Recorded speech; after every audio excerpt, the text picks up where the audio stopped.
Tonight on Finger Lakes News First, the heroic story of an activist, educator, and teacher. Coming to you live from Geneva, New York, this is Keri-Lyn Barsoom, Corey Bradley, and Liz Scoville with the story of Dorothea Dix. Widespread transnational reforms are the result of the social crusader Dorothea Dix. After seeing dreadful conditions at East Cambridge Jail, she exhausted 40 years of her life lobbying the U.S. government to establish state hospitals for the mentally ill. The construction of 32 institutions was the direct result of her labors, but who was Dorothea Dix before she started teaching at the jail? Now, let's go live to Corey. Thanks, Liz. Dorothea Dix was born on April 4th, 1802, being the eldest of 3 children. She was teaching school at age 14, and by 16, she had started Dix Mansion, a school for girls. Shortly thereafter, she began writing textbooks, with the most famous being Conversations on Common Things, that was published in 1824. Back to you, Keri. Thank you, Corey. Now let's go to Liz to find out how the course of Dix's life changed in 1841. Thanks, Keri. After beginning teaching Sunday school at the jail, Dix was appalled by the living conditions of the inmates. She immediately petitioned with the government to secure an order to provide heat for the prisoners along with other improvements. She then began traveling around the state doing research and ultimately presented a document to Massachusetts legislator which increased the budget to expand the state mental hospital at Worcester. Not being satisfied with the reforms in Massachusetts, Dix began her tour of the country doing more research while campaigning to establish humane asylums for the mentally ill in more than 10 states. After a setback in 1848, Dix traveled to Europe, where her recommended reforms in many countries inspired Pope Pius IX to personally order a construction of a new hospital for the mentally ill.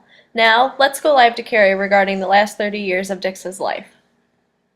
By 1856, Dix had returned to the United States. She was appointed superintendent of nurses when the Civil War broke out in 1861 and was responsible for setting up field hospitals and first aid.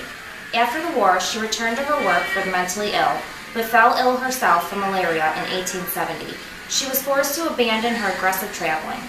She still continued to write and lobby for her causes until she died in a New Jersey hospital on July 17, 1887. Thank you.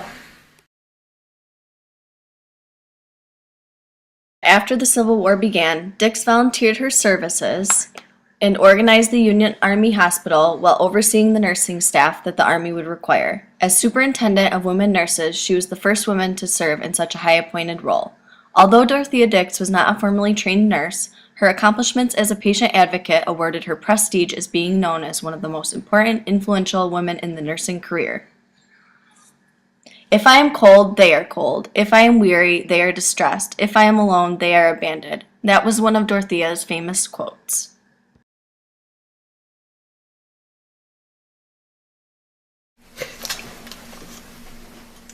While researching about Dorothea Dix, did you know that she volunteered her services during the Civil War? And she was appointed to organize and outfit the Union Army hospitals and oversee the nursing staff.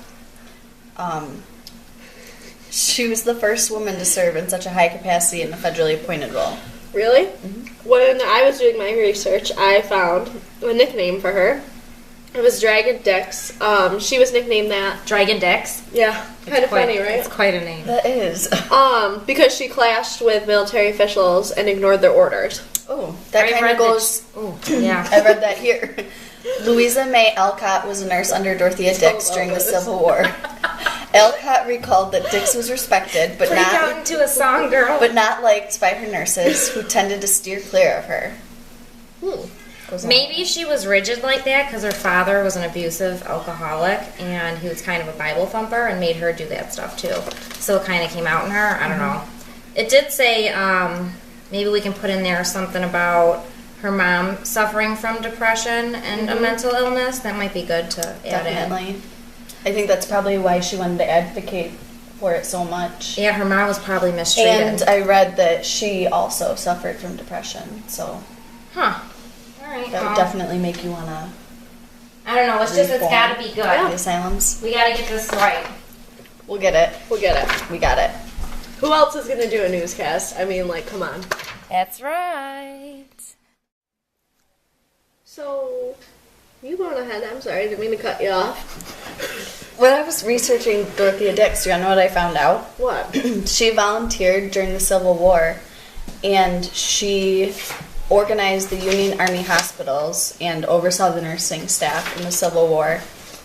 And she was named superintendent of the women nurses and was the first woman to serve in such a high capacity in a federally appointed position. Did you happen to stumble across her nickname?